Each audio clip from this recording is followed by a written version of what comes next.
Okay, go ahead. Hi, my name is Rabia Felice. Where is my country, or we are going to be free? Ask again. Where is my country, or we are going to be free? Thank you. Afaan Oromootitti Oromiyaa yoom bilisoomtii jettee gaafii gaafattee jirti akka gaafitti nuu qabadha.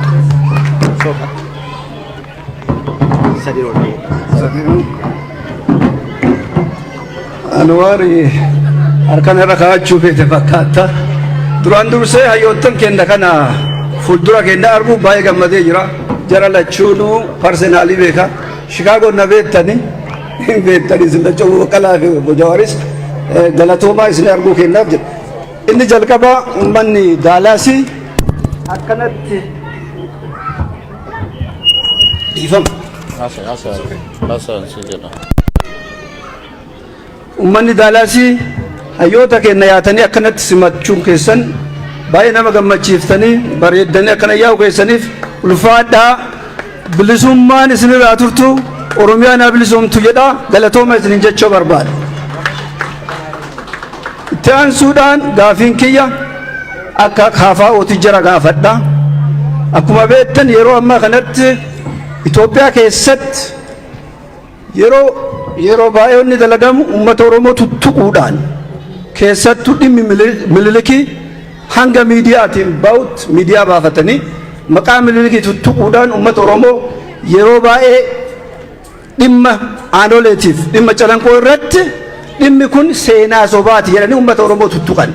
Akka KFO'titti dhimma calli calanqootiif aanolee akkamitti ilaaltan ka jedhu jira kana gaafachuu barbaada.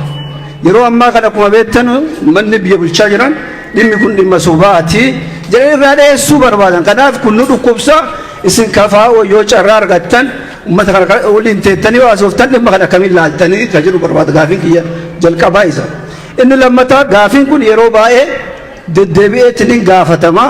Anillee yoo irra deebi'eef na folcha haa ta'u malee tiisisaa gurra onqa jiru dhangaan hin mi'aawu akka Oromoon jedhe san nuun jarri keenya kun nuuf qaaliidha. Akkuma Hacaaluun ani Oromoodhaaf qaaliidha jedhe hayyoottan keenya kun nuuf isin qaaliidha.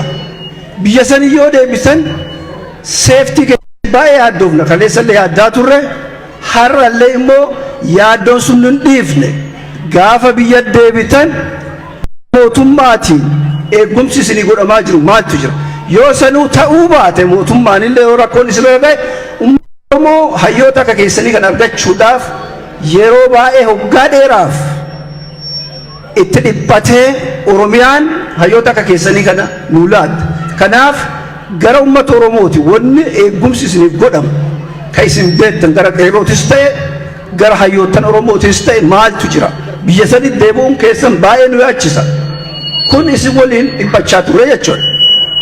Inni gara biraa sabaaf sablammoota waliin dhufnee hiree biyya sanii waliin murteessina mari'annee jettanii yeroo baay'ee yaada keessan kennaartan. Hayyoota gara biraa yoo laallu yeroo baay'ee dhimma marii irratti fakkeenyaaf lola ta'e keessatti hayyoonni saba biraa irraa keessattuu hayyoota uummata Amaaraa keessa kallattiidhaan waraana san hayyoonni marti nama lama akka dhimma kana dheennaan hordofaa tureetitti nama lama qofatu lolli kaaba Itoophiyaatti deemaa jiru kun lola sirriitii miti jedhaniiti hayyoota Amaaraa keessa nama lama qofatu waan san mormaa ture. Haa ta'u uummanni Oromoo asumaan galata qabdanii lola san keessa hayyoottan kenna mana hidhaaf turtanillee lolli kun sirrii miti jettanii jala dhaabbachaa turtan odoo hidhamiin uummanni keenya biyya alaalle lola kana lola sirriiti miti jettaniitiin mormii dhiyeessaa turtan. Uummata hayyoonni guutuun lola deeggaru waliin akkamiin teettanii biyya kana dinkuraasessuu dandeessan ka jedhu gaafii isin gaafachuu barbaada. Ulfaadhaa dadhabbiin keessan bilisummaa haa ta'u galatooma isin jechuu barbaada. Ulfaadhaa. Galatoomi Tiboo.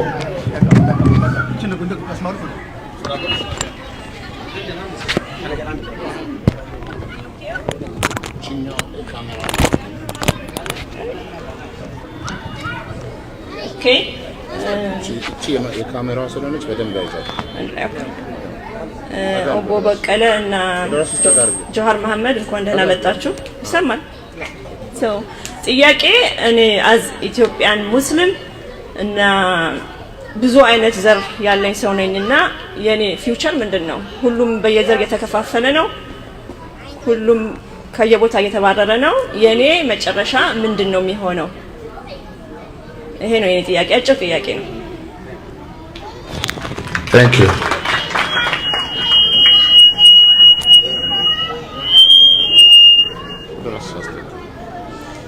አመሰግናለሁ። ለሁለታችሁም ነው ጥያቄ ያለኝ። እዚህ ቦታ በመገኘታችሁ በጣም ደስ ብሎናል። ጆሃር ከዛሬ 2 ዓመት በፊት ቤትህን ከበው የግድያ ሙከራ ካደረጉበት በኋላ ከዛ በኋላ ጀምሮ ካለው መንግስት ጋር በአይነ ቁራኛ ነው የምንተያየው። እናመሰግናለን። እዚህ ስለመጣህ ደስ ብሎናል። የሚቀጥለው ጥያቄ አሁን አንተ በያዝከው መርህ ብሔር ብሔረሰቡን ይዤ ነው መጓዝ የምፈልገው ባልከው ብዙ ኢትዮጵያኖች አይናቸውን ጥለውብሃል፣ በጣም ተስፋ ጥለውብሃል እና ይሄንን አደራ እንዴት ነው የምትወጣው? ይሄ በጣም ትልቅ አደራ ነው። ሁላችንም ደስ ብሎናል። ከጎንህ ነን፣ እናግዛለን። የሚቀጥለው ጥያቄ ለኦቦ በቀለ ገርባ ነው። ለኦሮሞ ህዝብ ላደረጉት መስዋዕትነት በጣም እያመሰገንን ቢልሱማ ማለት ምን ማለት ነው? ኦሮሞ ነፃ የሚወጣው ከኢትዮጵያ ተገንጥሎ መውጣት ነው ወይስ ኢትዮጵያን ይዞ መሄድ ነው? አሁን ኦሮሞ ነፃ አልወጣም ወይ? አሁን በሀገሩ ያለው መንግስት ኦሮሞ ነው እና እንደ በፊቱ ነው ወይ ጥያቄ ወይስ ሌላ ጥያቄ ነው? ይሄንን እንድትመልሱልን እንፈልጋለን። አመሰግናለሁ። Thank you.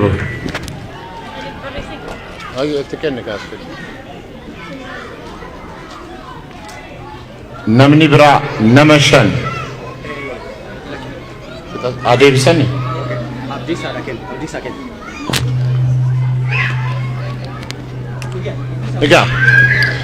nigaa jedhe Jawaar deebii kana adeebisuuti si kenna hiree nigaa jedhe Jawaar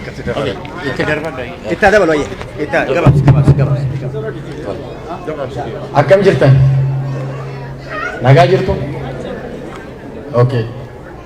Hunda dura baatii Hacaaluu Hundeessaa keessatti wareegame keessa waan jirruuf akkasumas immoo dhiigni ilmaan Oromoo guutuu Oromiyaa keessatti akka malee dhangala'aa waan jiruuf yeroo tokko hundi keenya kaanee yaadannoo sammuu osoo goone.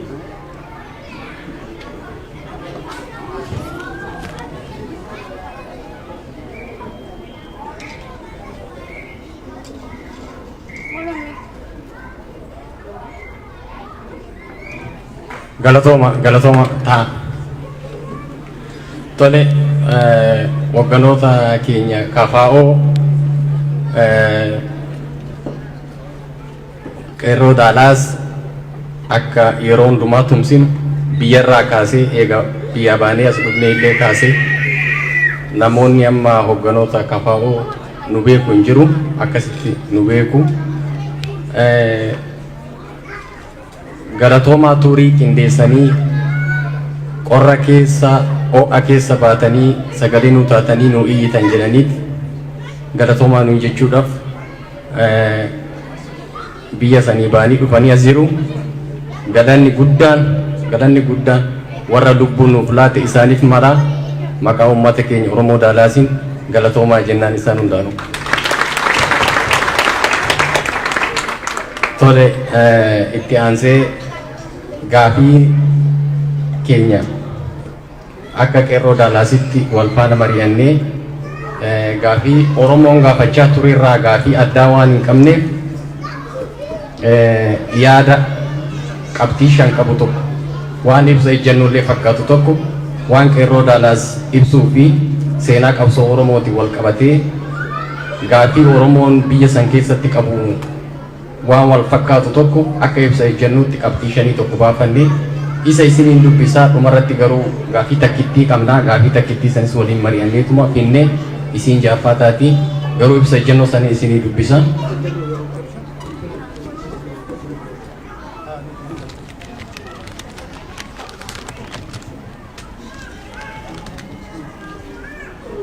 Tole gaafin dura Oromoon akka seenaa qabsoo Oromootti isaa taatu akka fedhii Oromoon guutuu addunyaatti fi Oromiyaa agarsiisaa jirutti gaafii takkittii qabna. Gaafiin takkittiin tunis gaafii abbaa biyyummaati. Gaafii abbaa biyyummaa jalatti gaafiin Oromoo hundumtuu deebi'a wanti addaan cicciranii dhiyeessaniif waan hin jirreef gaafiin Oromoo gaafii takkittii isinis gaafii abbaa biyyummaati.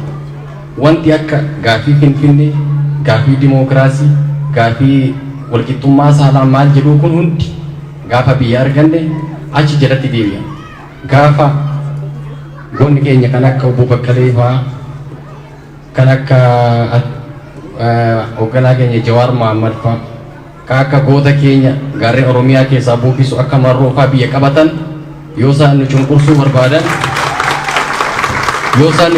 barbaadan mirga dimookiraasii, mirga walqixxummaa, mirga dhala namaa jennee isaan gaafanna. Wanti har'a nafxanyaa afaan qawweetiin biyya teenya qabatte mirga dimookiraasii, mirga walqixxummaa, mirga Finfinnee jennee akkuma Tigraay gaafii Maqaleen qaban, Sumaaleen gaafii Jijjigaan qabdu, Sidaamni eengadda naannoo ta'e hundaa'e gaafii hawaasaan qabu.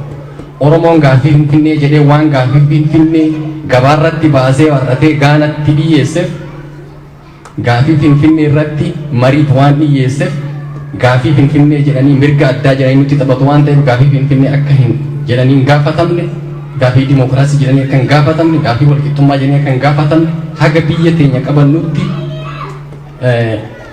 gaafii abbaa biyyummaa dursinee deebii argachuu qabna kan jedhu qeerroo Daalaas qabxii tokkoffaa. Qabxii lammaffaa Lafqolchaa sitti dheeres burjaajiin obbolaatu wal lolaa jira jettu akka dhaabbattu akka qeerroo Daalaasittis jabeessinee gaafanna.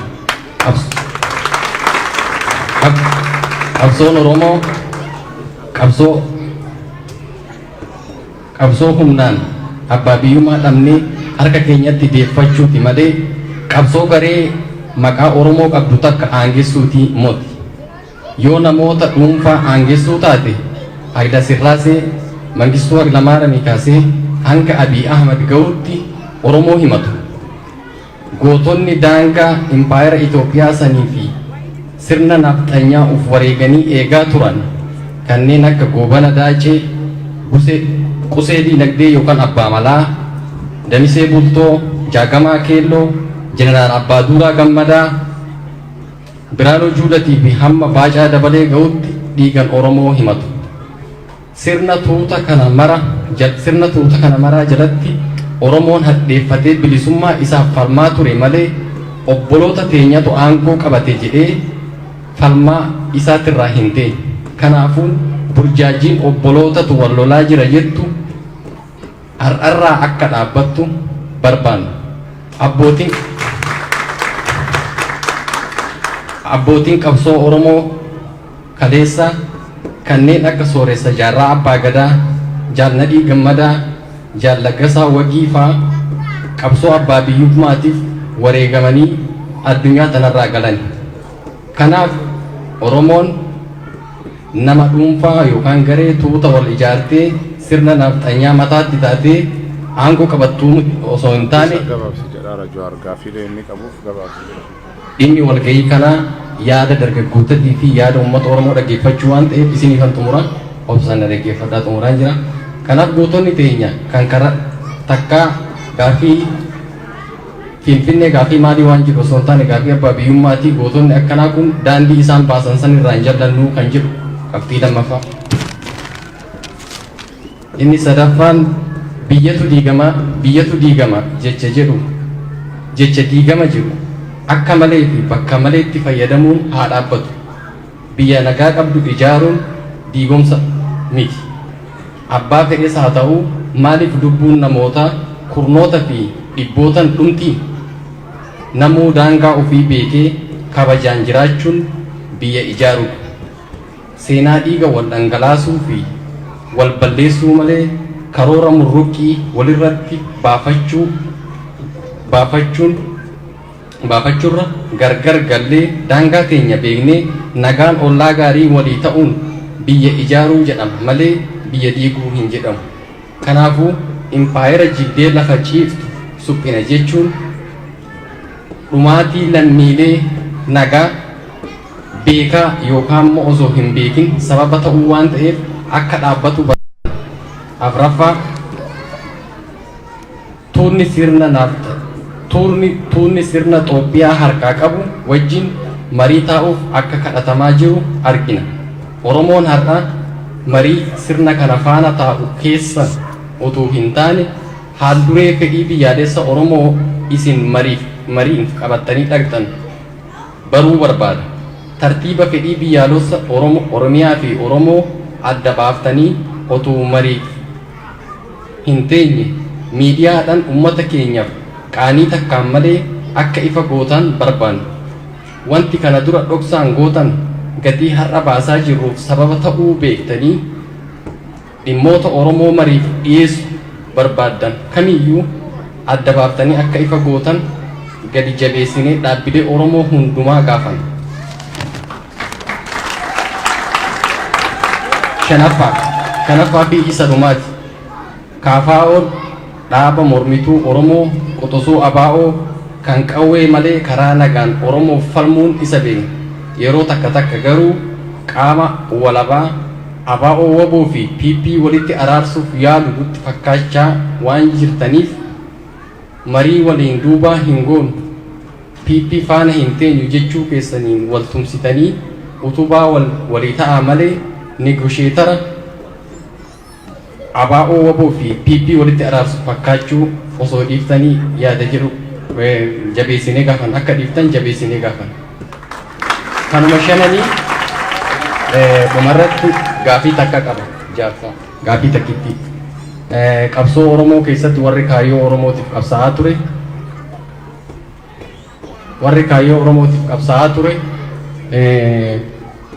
gaafa biyya qabannee jiru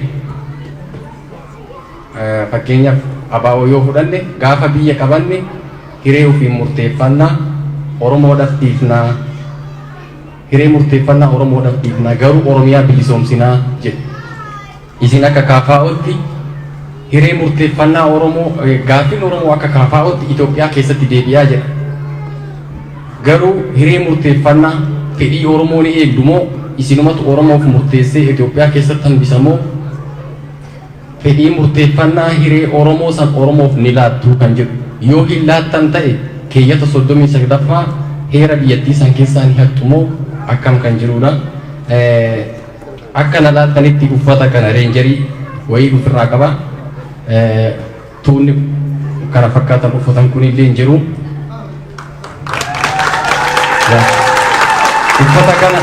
Uffata kana uffannee kan dhiyaanneef yeroo ammaa guutuu Oromiyaa keessatti ajjeechaan akka malee deemaa jira. Keessattuu Wallaggaa fi Walloo irratti ajjeechaa akka malee deemaa jiru. Maqaa waraana keenya waraana Oromoo waraana bilisummaa Oromootiin yakkaa waan jiraniif waraana bilisummaa Oromootiin badiin tun teessan akka hin taane ni amanna. Ibsa keessanis arginee jirra. Isin wajjiniin jirra. Solidaaritii isinii wajjiniin argisiisuuf karaan keessan karaa bilisummaa ta'uu amannaa jechuudhaaf uffata kana irregular ta'e kan uffanni asitti argamne naaf qocha waan isitti dheeresse galatooma.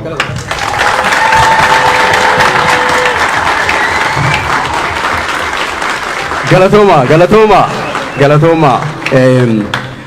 Abdiisaan akkuma gaariitti gaafillee yaadas ibsas waluma qabee yoonnoo godhe hedduu wanni na gammachiisu keessaa hoogganoonni keenya kun obsa isaan qaban gaafii feetan gaafadhaa jedhanii hawaasa keenyaaf uummata keenyaaf waan hayyamaniif homaa wanni sodaattan hin jiru akka feetanii gaafadha. Waltajjiin keenya banaadha hoogganoota keenya irraa abdii waan qabnuuf.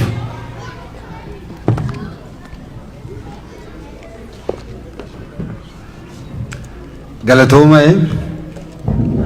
nusi miseensota yookaan deeggartoota adda bilisummaa Oromooti jedhamnee waan hidhamaa turreef reenjarii kana tun fidanii nu badhaasaniitu ta'e nutti tola ture. Kaayyoo addaan qabnu nusi Oromoon akka inni abbaa biyya isaatii kan inni ta'uu barbaadna.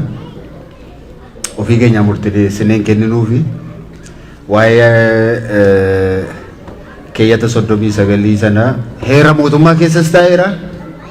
KFO'nis keessaa baasuu hin danda'u, eenyullee keessaa baasuu hin danda'u.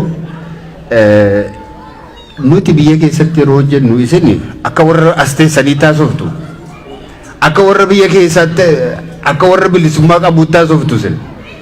Namni isin hin jiru, namni isin gaafatu hin jiru, namni agabuu isin bulchu jiru, namni hojii irraa isin ari'u hin jiru. Nummoo akka nama biyyatti galuutti deebifna. Akkasuma wayyaanatti fakkaata.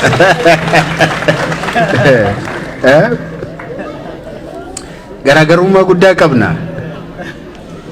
Saba tokko qabna jenneerra, kaayyoo tokko qabna jenneerra, mala nu ittiin deemnu adda addaa jenneerra. Nuti biyya sana keessatti kan sochoonu heera mootummaan amma kaa'e kana keessa teenyeeti. Kana oola heera mootummaa keessa teenyeeti. Kana haala hin danda'amu dhiiroo. Eenyuyyuu hin danda'u biyya sana keessatti. Biyya Itoophiyaa jettu immoo fudhanneeti nuyi kan keessa jirru. Sobnee har'a amma waan biraa yoo isinitti himnee deemne hin ta'u. Dhugaa walitti maa deemu gaariidha waan ta'eeti. Biyya Itoophiyaa keessa jedhamtee waamamtu keessa jiraachaa jirra. Heera Itoophiyaatiin bulaa jirra. Seera Itoophiyaatiin bulaa jirra. Gaafa akkuma heerri kun nu hayyamutti, akkuma seerri biyya sanaa nu hayyamutti aangoo kan argannu yoo ta'e uummata keenyaa fi isa kamsii wayyaa qobaatti baatee jiraachuu moo yookaan saboota biraa wajjiniin jiraachuu si wayyaa inni jedhu gaafa sana dhiyaata jechuudha. Otoo wanta tokko harkaatii hin qabatin akka haadha manaaf abbaa manaa warra saani keenya yoo dhalte jabbishee eessatti hiina jedhanii wal lolanii akkas ta'uu hin barbaannu nuti. Bishaanicha laga sani gaafuma bira geenyu ceena, gaafuma sana ceena, gaafuma sana yoo dubbanne wayya. Har'a akkana ta'a jechuun yookaan akkas jechuun barbaachisaadha jennee hin amannu. Kanaaf nuti akkuma nama isinii kaasuudhaaf yaale eega uumama keenyaatii jalqabne maqaan keenyas Koongireesii Federaalawaa Oromooti. Sirna federaalawaa keessa jiraanna jennee amanna. Sirni federaalawaa sun immoo sirnoota hagammaa jiran keessaati. Biyya keenyaaf ni wayyaa ni fooyyaa jennee kan nuti fudhannudha. Sababiin isaa baay'ina qabna, akka baay'ina keenyaatti aangoo qabna. Qabeenya qabna, akka qabeenya keenyaatti immoo bakka qabna. Mirga keenyan kabachiifanna, afaan keenyan guddifanna, aadaa keenyan guddifanna, kan saba biroos immoo akkuma kana wal hammannee saboota miidhamanii wajjiniin wal qabannee miidhagnee abaaboo fakkaannee biyya guddaa tokko immoo waliin ijaarrannaa kan jedhudha abdiin keenya. Kan nu hojjennuufis kanaafidha. Saba biraas miidhuu hin barbaannu, saba biraas akka nu miidhu miidhaas baadhachuu hin barbaannu. Amma kan nuyi qabsaa jirru miidhamne irraadha. Akka baay'ina keenyatti bakka dhabneerra, aangoo dhabneerra, qabeenyi keenya ormaaf ta'aa jira. Aadaa keenyaa fi afaan keenya akka fedha keenyaatti guddifachaa hin jirru, ofii keenyaan of bulchaa hin jirru. Kana mirkaneeffachuu qabnaa kan jedhuudhaan irratti qabsaa'aa jirra jechuudha. Adda bilisummaa Oromoo wajjin garaagarummaan keenya mala qabsoo irratti adda bilisummaa Oromoo amma galmaa'ee jiru wajjiniin immoo mala qabsoo irratti iyyuu garaagarummaa hin qabnu.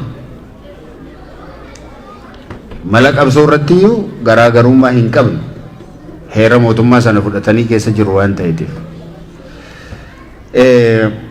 Waa'ee qawwee, waa'ee maalii kana almaan duras dubbanneerra, bakka biraattis dubbanneerra, waa'ee qawwee hidhachiisuu, hiikkachiisuu maal isa jedhu har'arra deebi'uu hin barbaannu. Gaafa sanatti barbaachisaa ture, dhugaa nutti fakkaate, garlachuu nu wal amanuu dadhabaniitu garuu koree kana hin amannaa isin hojjedhaan hojjennaan hojjechuudhaaf yaallee wanti sun hin fashalee gaafa sana sirrii ture har'a sirrii ta'uu dhiisuu danda'a. Qawwee Teksaasii wajjin wal bira qabee gaafatee obboleessi qabu. Har'as taanaan Oromoon dhuunfaa isaatti akka nama tokkotti qawwee hin qabatin namitti jedhu jira jennee yaannu hin ta'uus hin qabu. Qawwee isaa qabachuu qabu. Dhuunfaatti qawwee qabachuu. Maaliif saboonni biroon hin baadha hin qabatu waan ta'eetiif Oromoonis qabachuu qaba. Mirga kanaaf hin falminaaf. harrastaanaan dhuunfaasaatti qabachuu qabu jennee amanna. Kanaafis hin qabsoof warra biroo yoo hiikkachiisan malee Oromoo qawwee tokko bitatee mataa isaatii baadhatu maaliif dhorgituu isa jedhu yeroo hundumaa irratti qabsaa'aa jirra ammas ta'ee jennaan jechuudha. Waan baay'ee kaasuu hin barbaadu. Dhoksaadhaan akka waan nuti dhaaba biraa wajjiniin yookaan mootummaa wajjiniin waliigalaa jirru hin fudhatina. Kaafaawwan kaleessas mormituun hamma gaafa aangoo qabatee Oromoo aangessutti qabsoosaa mormiidhaan itti fufu. Kanarratti shakkii hin godhatina. Dhoksaadhaan waliigalteen isin jiru kana gara fuulduraattis kan isin adda baafattan ta'a. Kaafaawwan mootummaa kanaa wajjiniin yookaan waan biraa araaraatiif kana gidduu deemaa hin jiru. Uummanni keenya miidhamee jira. Sirni kaleessa ture har'as aangoo dhumarra jira. Namoonni kaleessa jiran har'as aangoorra jiru jedheetuma amana. Maaltu jijjiirame Oromiyaa irratti? Mee nami jijjiirame eenyutu jira yeroo wayyaaneerra? Nami tokko eenyutu jijjiirame? Nami biraan eenyutu dhufee keessa gad? Paartii biraan eenyutu sun? Isuma dur turetu jira. Kanaatiif qabsoon keenya isuma kaleessa turedha har'as taanaan. Kana bifa kanaatiin akkasiin nu fudhattan barbaanne. እዚህ እህቶቼ ያነሱት ደግሞ ትንሽ አስተያየት ለመስጠት ያህል ኢትዮጵያ ውስጥ ዛሬ የሰላም ጠልነት አለ የሚለው ነገር እኛ እንደ ፓርቲ ይሄ ልክ ነው ብለን አናምንም። ልክ ነው ብለንም አናውቅ። እኔም እንደገለሰብ እንደዚህ አይነት ጠልነት አለ ብዬ አልገምትም። ዛሬ በሁሉም እምነቶች ላይ ሁሉም እምነቶች በየአካባቢያቸው ብዙ ተጽዕኖ እየደረሰባቸው ነው ያለው። ለምሳሌ ኦርቶዶክስ ዶሚኔት በሚያደርግበት ቦታ ሙስሊሞች ቪክቲም ሊሆኑ ይችላሉ፣ ሰለባ ሊሆኑ ይችላሉ። ሙስሊሞች በሚበዙበት ቦታ ደግሞ ሌሎች እምነቶች የእምነት ተከታዮች ቪክቲም ሊሆኑ የሚችሉበት ሁኔታ አለ። ይሄ በአጠቃላይ የመንግስት ፌለር ነው። መንግስት አገሪቱ በደንብ መቆጣጠር ባለመቻሉ ነው። ስርዓትን ማስፈን ባለመቻሉ ነው። ህግን ማስከበር ባለመቻሉ የመጣ ነው እንጂ አሁን ተናግሬያለሁ። እኔ ኦኤፍሲ ውስጥ ሆኜ ስለ ብልሱማ ወይንም ደግሞ ኦሮሚያ ትገነጠላለች ብዬ ተናግሬም አላውቅም። የኛ የፓርቲያችን ፖሊሲም አይደለም። እኛ በዛ ሀገር ውስጥ ኦሮሚያ የራሱ የሆነ ቅድም እንደተናገርነው ባህሉንና ቋንቋውን እያሳደገ እንደ መሬቱ ስፋት እንደ ህዝቡ ብዛት እና እንዳለው ሪሶርስ ቦታ ይኑረውና ከሌሎች ብሔር ብሔረሰቦች ጋራ መልካም ግንኙነት ኖሮት አንድ ዲሞክራሲያዊት የሆነች ፌደራላዊት የሆነች የሁሉም ሃይማኖት የሁሉም ብሔሮች የሁሉም መብት የሚከበርበት አገር እንድትኖር ነው የምንፈልገው። ከዚህ ዝንፍ ብለን አናውቅም። ይሄ ለፖለቲካ ብቻ የምናወራው አይደለም፣ እምነታችን ነው። እኔ እምነቴ ነው። ሰው ይውደደው ይጥላው ብዙም እንትን የለኝም። ይሄ እምነቴ ነው። ለዚህ ነው ካፋው ተስማምቶኝ ዋጋም እየከፈልኩ ያለሁት። የኔ ብሔር ከሁሉም በላይ እንዲሆን አልፈልግም። ከሁሉም እንዲያንስ ደግሞ አልሻም። ለዛ ታገላለሁ። ለሁሉም እኩልነት፣ ለሁሉም እምነት፣ ለሁሉም ብሔር እና ብሔረሰቦች እኩልነትና አንድነት እንዲከበር ታገላለሁ። ስንታገል ይኖር ነው። ለዛ ነው። ስለዚህ በዚህ ደረጃ የሚያሰጋ ነገር ወይንም ደግሞ ከኦፌኮ ፕሪንሲፕል እና ከተመሰረተበት ዓላማ ውጪ የሚያራምድ በእኛ ፖለቲካ ድርጅት ውስጥም የለም፣ በአስተሳሰብ ደረጃም የለም፣ በተግባር ደረጃም የለም። ይህን እንድታውቁ እንፈልጋለን። እኛ የራሳችን መብት ይከበርልን ማለት የሌላውን መብት እንግፈፍ ወይንም ደግሞ እንድፈር ማለት አይደለም። ግን በጋራ አብሮ ተባብሮ በኩልነት በመኖር ደግሞ እናምናለን። ይሄ ድርጅታችን ወይም የፖለቲካ ድርጅታችን የቆመለት ዓላማ ነው። ከናፍ ኢትዮጵያ ኢሴንጀቱ ኩኒ መቃንሸኑ ዱኩባ ወረጀተኒ አከካፋወት ነው ኢትዮጵያኒ ብየኑ ያረ keessa jiraachaa jirruudha akkamittiin akka uumamte isinuu beektu uumama ishee irratti jalqabdee rakkoo akka qabdu hin beektu garuu kontiraata haaraa waliin galleetu bifa haaraatiin hariiroo haaraadhaan saboota biroo wajjin jiraannaa isa jedhudha kan nuyi qabu. Maqaan isaa gara fuulduraatti hin jijjiirama inni isa gara fuulduraatti kan ta'u ta'a yeroo isaatu fida isa. Kanaatiif waan hundumaa har'a waan booddee ta'u yeroo hundumaa wannoo priority kennaa laalaa deemuun barbaachisaadha natti fakkaata. Waan hundumtuu halkan kana ta'ee hin bulu. Waan nuyi yaadne hundumtuus immoo hin ta'u. Namoonni biroonis saboonni biroonis yaadi biraanis hin jira yeroo hundumaa. Kanaatiif kana hubataa deemuun baay'ee gaariidha natti fakkaata. Gaaffii tokkitti yeroo wayyaanee immoo yeroo ammaa kana wayyasa jedhu waggaa 3 asitti uummanni keenya rakkoo guddaa keessa seenee irraa isa jedhu dubbataatuma ture. Waggaa 3 dura uummanni keenya yoo xiqqaate nyaatee buluudhaaf yookaan lafa isaarraa akka buqqaane sodaata malee lubbuudhaan isaaf hin sodaatu ture. Har'a garuu lubbuu isaaf iyyuu sodaataa jennee dubbachaa jirra. Lubbuun jiraachuun iyyuu rakkoo ta'e har'a. Lubbuudhumaan jiraachuun iyyuu rakkoodha. Lubbuu ofii dhokfatanii jiraatu dargaggoonni keenya har'a qeerroon biyya keessa jiran. Gaaf tokko as bulaa yeroo tokko achi bulaa maqaa isaanii dhoksaa loqoda isaanii illee dhoksaa kan jiraatan jiru. Kun beekamaadha biyya sana keessatti. Kanaatiif nageenyi waggaa 3 dura jiru har'a hin jiru. Dinagdeen waggaa 3 dura jiru har'a hin jiru. Namatu du'aa jira, namatu hidhamaa jira, namatu biyyaa ba'aa jira, namatu ari'amaa jira. Kanaatiif sirna isa sana nu wayya jechuu keenyatu hin taane hammaataa dhufeera. Sirni kun jijjiiramuu qaba. Namoonnis hin jijjiiramne, sirnis hin jijjiiramne jijjiiramuu qaba jenneeti kan qabsootti jirru jechuudha. Kan akka bifa kanaatiin akkasiin nu hubattan hin barbaada. Gaaffiin hin deebiin yoo jiraate tokko tokko dhuunfaadhaan kan Jawaariin gaafatames jira natti fakkaata inni haa deebisu.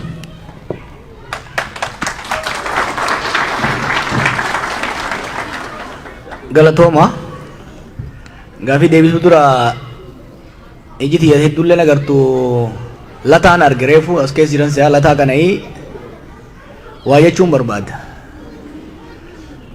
Yeroo qabsoo qeerroo san keessatti walaleessitoonni artistoonni gahee guddaa taphataa turan. Walaleessitoota dhaloota keenyaa keessaa namni lataan qixxaatu waan jiru natti fakkaatu.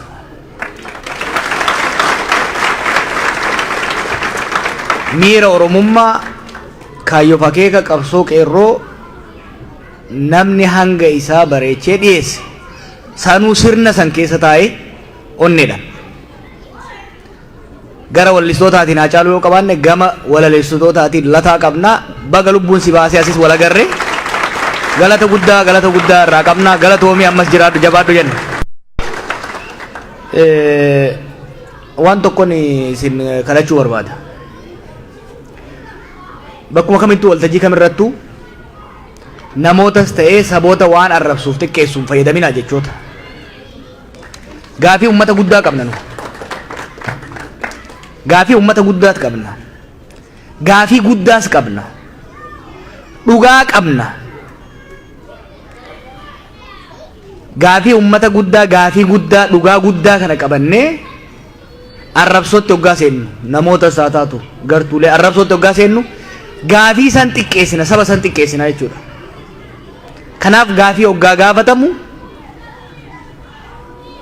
bifuma naamusaatiin gaafachuutu wayit zakkaa'u ba'aa guddina ulfina gaafii saniitiif bakka qabaata. Kanaaf hoggaa gaafattan warra as jirtan jechuu kiyyaa miti bakkuma adda addaatti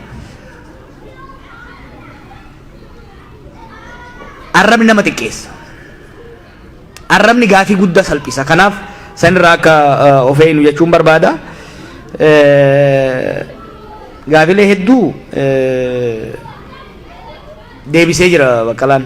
Dhimmoota kaanis deebisaa turre. Dhimma kaafaa jala murree wanni himuu barbaadu nu gaafii arra baasee miti kaafaa'oon. Kaafaa'oon sirna federaalawaa dimokiraatawaa ta'e ka Oromoof sabaaf sablammoonni qe'ee isaati irratti ittiin bulchan mootummaa ofii filataniin aadaaf afaan isaanii guddifatan diinagdee isaa irratti abboomaman. Akka Itoophiyaatti immoo biyya sabaaf sablammoonni akkaataa gumaata isaanii baay'ina isaanii madaalaween aangoof qabeenya ittiin hiratan jaaruu barbaanna. Kana jechuun warroota biraanii ukkaamsinaa jechuu miti. Jira warri yuunitarii jedhu. Isaanillee haa dhabamanii farra biyyaatii haa daakamanii damsasa'u hin jennu.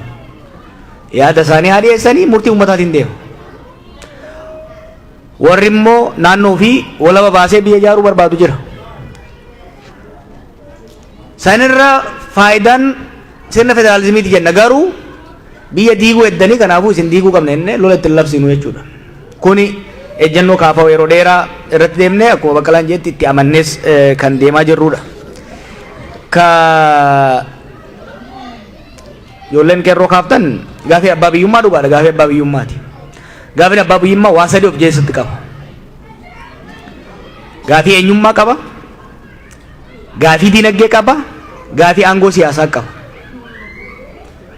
Gaafii eenyummaa bakka adda addaatti akkan jedhetti qabsoon kun hoggaa eegalu eenyummaa reconstruct gochuu revive godhee reconstruct gochuu irraa eegale. Gaafii oromummaa kan jennuun san jechuudha. Gaafiin lammataa qabeenya Oromiyaan qabdu qabeenya Rabbi nu badhaase beekumsa qabnuun saamichi nurraa dhaabatee misoomfachuudha. Sadaffaa eenyummaas guddisuuf ta'ee qabeenya irratti abbaa ta'uuf mootummaa ofiin filanneen warri filanne sun immoo seera nuu ta'u tumanii maammata nuu ta'u baasanii deemuu. Waan tokko hin dogongorina qeerroon. Baqqalaaf Jawaar aangoo qabatanii Oromoo irraa rakkoon hin kaati jettanii hin yaadinaa. Wanni nuti qabsoofnu Baqqalaaf Jawaar aangoo irra baasuu fi miti. Mootummaa ummataan filatame ka ummataan bu'uu danda'u dhaabuudha tokko. Lammaffaa qabeenya irratti abbaa ta'uudha. Sadaffaa eenyummaa keenyaan tikfanne osoo hin dhiibamin jiraachuudha. Kun immoo namootaan hin deebi'u. You will regret. You will regret. Maaliif yoo sirna jaaruu irratti sirna gadi dhaabuu irratti yoo fuulleffachuu waanne namoota aangeessuu irratti yoo deemnu taate dogongora ta'a. Kana sirreeffachaa deemuun barbaachisaadha. Waa'ee biyya diigamuu. This is not a joke. Akka dhaadannootti fudhatinaa. State collapse is the most dangerous thing. Akka inni romanticizing godhinaa. Itoophiyaan diigamtee Oromiyaan itti fufti kun hanjamaa miti. Keessattuu bara kana keessatti statein kollaapsii goonan dhummaatii hama keessa seenamu. Akka ati jettetti yoo danda'ame nagayaan addaan ba'uun yoo danda'ame sun waan tokko. Garuu sun state kollaapsii miti. That's peaceful separation. Nu kan jechaa jirru state collapse. State collapse immoo kan fidaa jiru imaammata mootummaatii jennetti afaan baafannee dubbachaa jirra. Karaa mootummaan hoggaan afran kan itti deeme biyya kuffisuuf deema. Kun immoo Oromoof sabaaf sablammoota saniif rakkoo guddaa uumaa jenneet kan deemaa jiru. Ammallee duuba hin deebinu. Biyyi diigamuu hin qabu. The state should not collapse. A state collapse is the most dangerous thing. Syria laala, Libya laala, Yemen laala. Kanaafuu gloss over goonee isin gammachiisuudhaaf waan beeynu waan hamaadha uummata keenyaaf jennee beeynu harka isin dhoofsisuudhaaf duuba hin deebinu. No. Sirni diigamuu qaba, mootummaan diigamuu qaba, jijjiiramuu qaba. Biyyi garuu itti fufuu qaba. Wanta dhoksaa kan jedhu bakkeen kan jedhe jira. Nu paartii ifaan ifatti hoggansi keenyas ifa jiru, imaammanni keessas ifa jiru. Wanni dhoysinu namni dhoysinu hin jiraatu. Rabbiif uummata keenya malee waan sodaannu hin qabnu. Waan Oromoof hin taa'ennu akkuma ammaa kana babbaqaqsinee adii adii isinitti himna uummata hundatti. Abbaa fedhetti. Ka fedhe haa muufatu, ka fedhe nu haa hidhuu, kan barbaade nu ajjeesu. Wanni dhoksaan goonu hin jiru. Paartii siyaasaa keessa jirra akka paartii siyaasaatti. Dhaaba lama jidduu jaarsummaa seenullee hin dandeenyu. We are partisan. Paartii jechuun partisan jechuudha. We are a partisan entity. Garuu ejjennoo qabna. Rakkoon Itoophiyaa keessaa karaa nagayaatiin malee karaa qawweetiin hin furamu. Ana mootummaan karaa qawweetiin deemuun biyya miidhaa deemaa jira.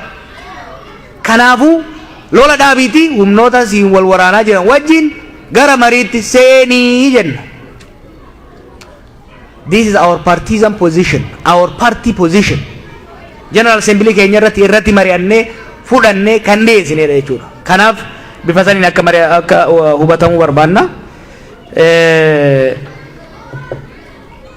እህቴ ወደ ጠየቀችው ጥያቄ ስመጣ የኦኤፍሲ ፖሊሲ በሃይማኖት ላይ ግልጽ ነው።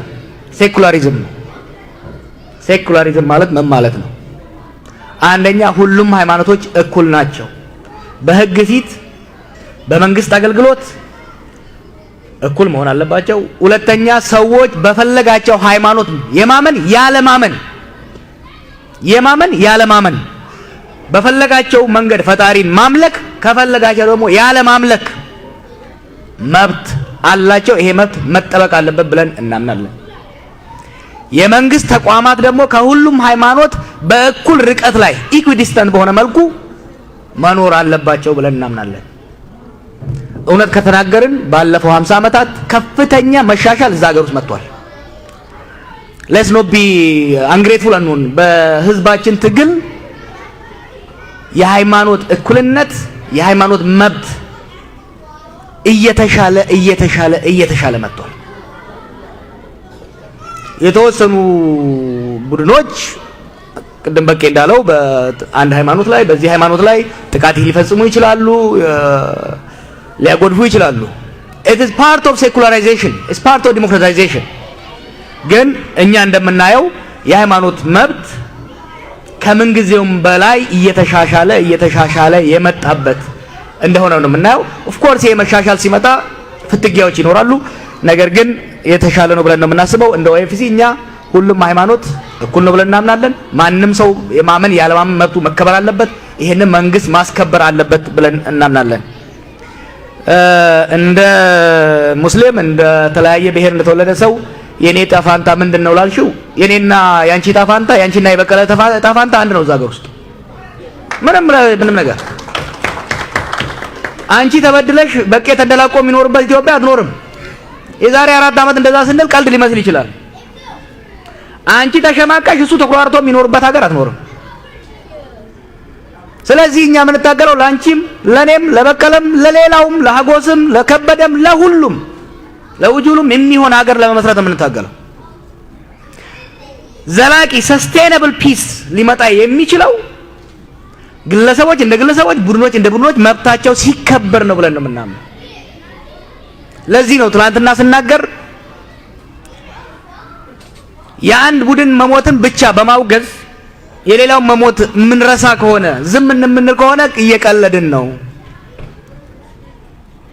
አንድ ቤት በአንድ ጎን ሲቃጠል እኔ ጋር አይደርስም ብሎ መቀመጥ ሊሆን አይችልም። ስለዚህ ያንቺ ጣፈንታ እንደ ኦኤፍሲ እንደ ኦፌኮ እኛ የምናስበው ያንቺም የሱም የሷም የሁሉም ጣፈንታ የተያያዘ ነው።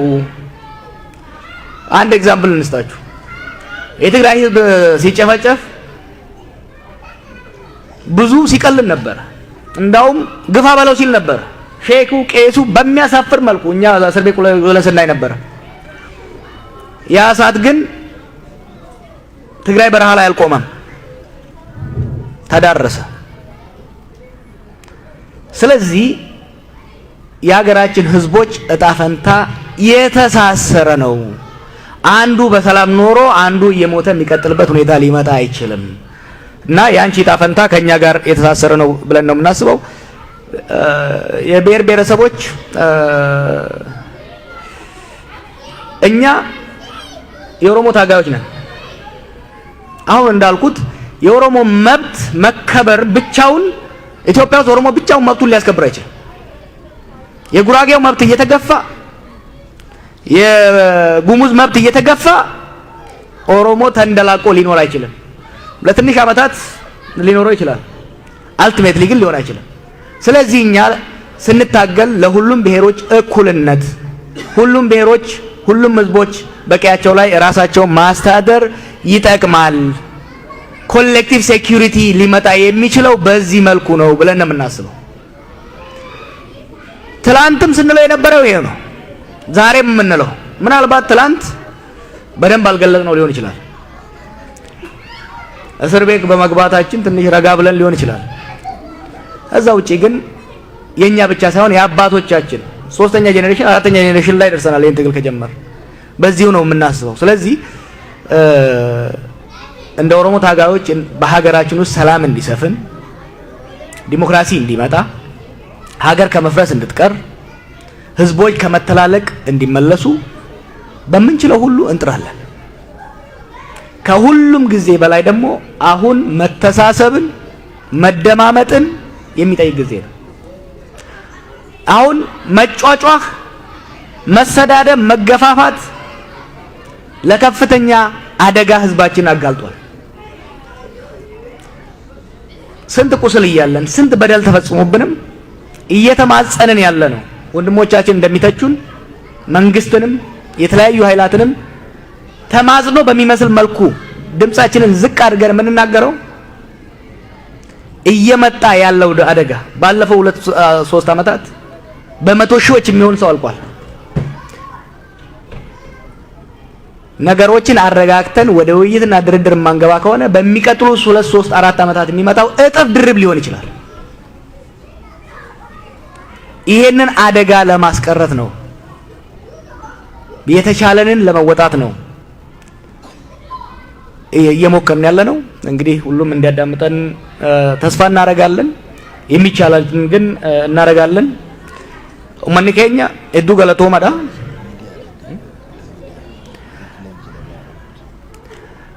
ስለ ሚዲያ በቃ ስለ ሚዲያ ተናገር እያለኝ ነው። እኔ ከሚዲያ ወጥቼ ፖለቲከኛ ሆኛለሁ ሰውየው። ሎክ ሚዲያ ሲባል ተቋማዊ ሚዲያዎች ብቻ አይደሉም።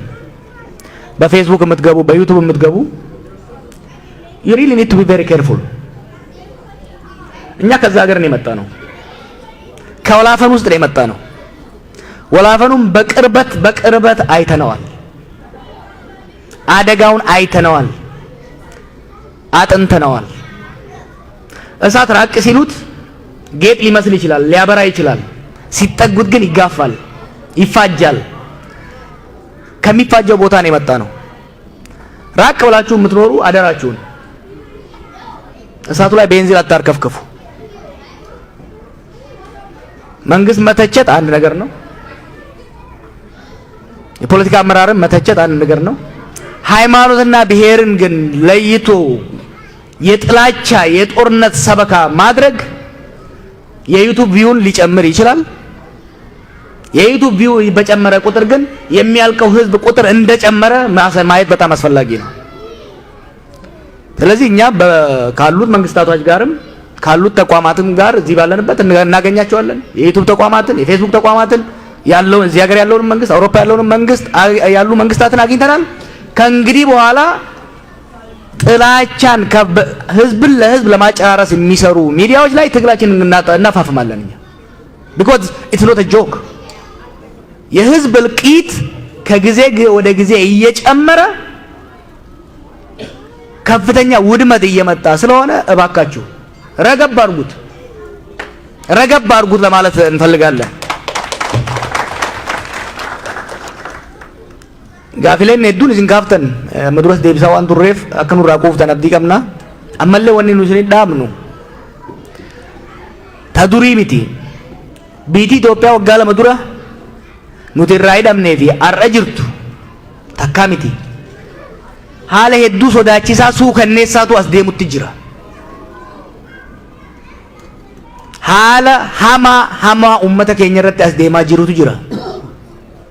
kana obsaan of eeggannoon naamusaan tarsiimoodhaan deemuu gaafata jechuudha.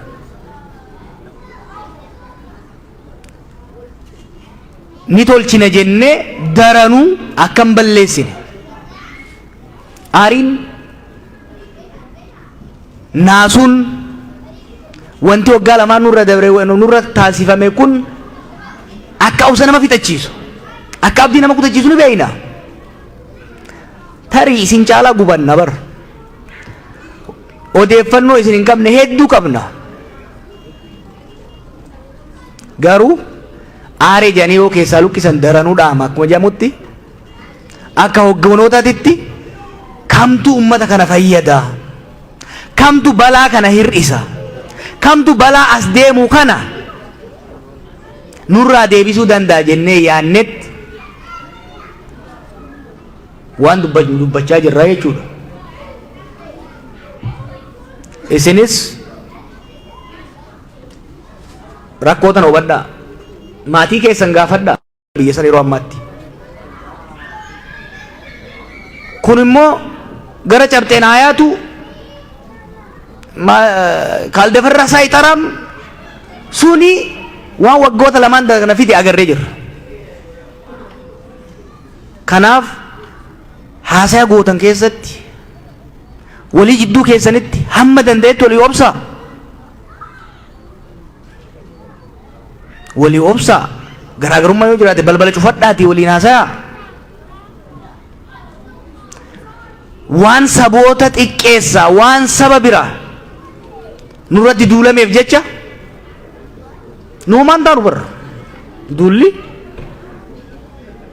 leencoo lataa booda namni hanga kiyya irratti duulame hin jiru, mana keessaayis mana alas arrabsoon dhaaltee naan jaa yeroo hedduu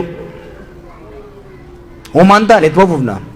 Akka Oromootti maqaballeessiin kan irra godhame hin jiru biyya san waan akka hin taane osoma shumbu qannuun deematuma jirra. Oduu takkaan isinii fixa. Hoogganaan biyya Liibiyaa bilisa baase hoggaa warra koloneeffattoota wajjin wal lolu waraanni isaa hoggaa booji'ame warri koloneeffattootaan ijjeessan. Inni immoo hoggaa waraana warra koloneeffattoota booji'e qaama irraa dhigee madaa irraa fayyisee tajaajilee teessisaa. Loltoonni isaanii ni aaran. Ati maali diinni keenya bara kanurraa booji'ame hin ajjeesaa torchar godhaa. Ati maaliif akkana tajaajilte jennaan sun bar jarri diina malee barsiisaa keenya miti, hammeenya isaanirraa hin barannu nuyi akka ummataatti bakka deemnu hundatti waan dubbannu hundatti waan sabootaaf kabajaa qabnu, waan saboota walitti buusu osoo hin taane walitti dhiyeessu dubbachuu hojjechuudhatu nurraa eeggama. Kanuman jechuu barbaadaa. Galatoomaa.